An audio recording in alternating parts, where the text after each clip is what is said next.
This happened during my final year at university.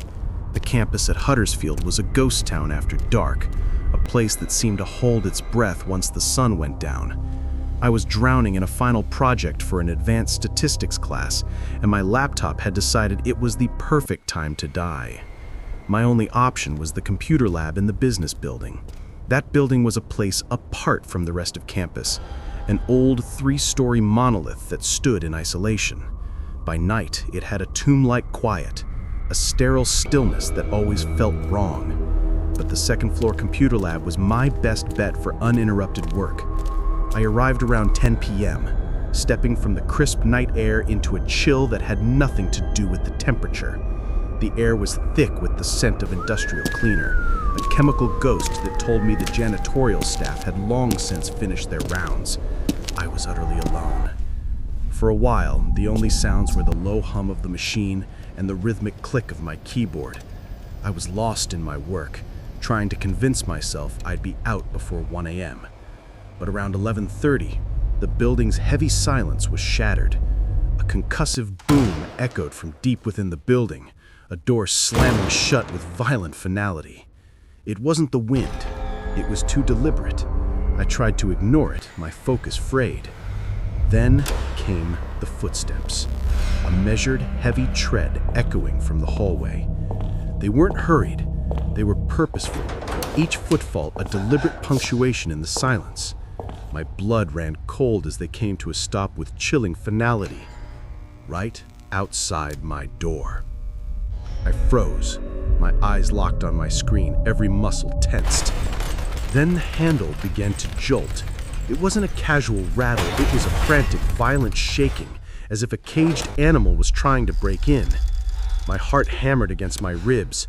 I knew the doors locked automatically, but the sheer aggression of the assault made that fact feel useless. For a solid 30 seconds, the assault continued, then stopped as abruptly as it began. The footsteps resumed, slowly retreating down the hall until they vanished into the oppressive silence once more. I sat there, paralyzed, my mind racing. A part of me screamed to leave, but the deadline was a demon on my other shoulder. I forced myself back to the screen, my hands trembling. Not even 10 minutes passed before I heard it again. But this sound was infinitely worse. It wasn't from the hallway. It was from above. It was the dry, dragging scrape of dead weight being pulled across the ceiling panels directly over my head. I stared upwards, my breath caught in my throat. It wasn't pipes. It was the distinct sound of a body crawling. One of the thin ceiling tiles shifted, dipping just enough to betray the weight pressing down on it. Then came a low groaning creak, the sound of someone carefully positioning themselves. That was it. I was done. In a single motion, I ripped my flash drive out, shoved my things into my backpack, and bolted. The moment I burst into the hallway, the world seemed to shrink to a narrow tunnel of buzzing fluorescent lights. I forced myself into a fast walk, which quickly became a sprint toward the stairwell. I threw the stairwell door open and started down. That's when I made the mistake of looking up. On the landing, just one floor above me, a figure stood in the shadows. He wasn't faculty, not a student. His clothes were ragged and ill-fitting.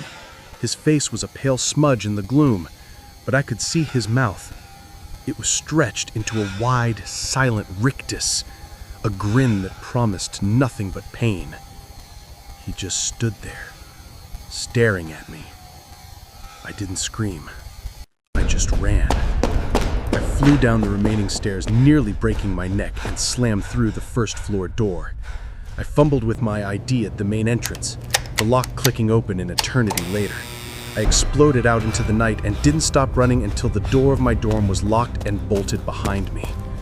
The next morning, driven only by the need to turn in the project, I returned. In the sterile light of day, the business building looked mundane. Then I saw it, and my stomach turned to ice. Directly above the computer where I had been sitting, a single ceiling tile was gone, leaving a dark gaping hole. The tile I saw move from the corner was also missing. The horrible truth crashed down on me.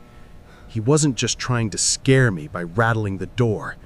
He had been watching me from the ceiling the entire time. The noise at the door was not a failed attempt to get in. It was a game. He was seeing what I would do. And when his game was over, he was preparing to drop down from the ceiling to join me in that silent, locked room. I still go cold thinking about what his intentions were had I not decided to run when I did.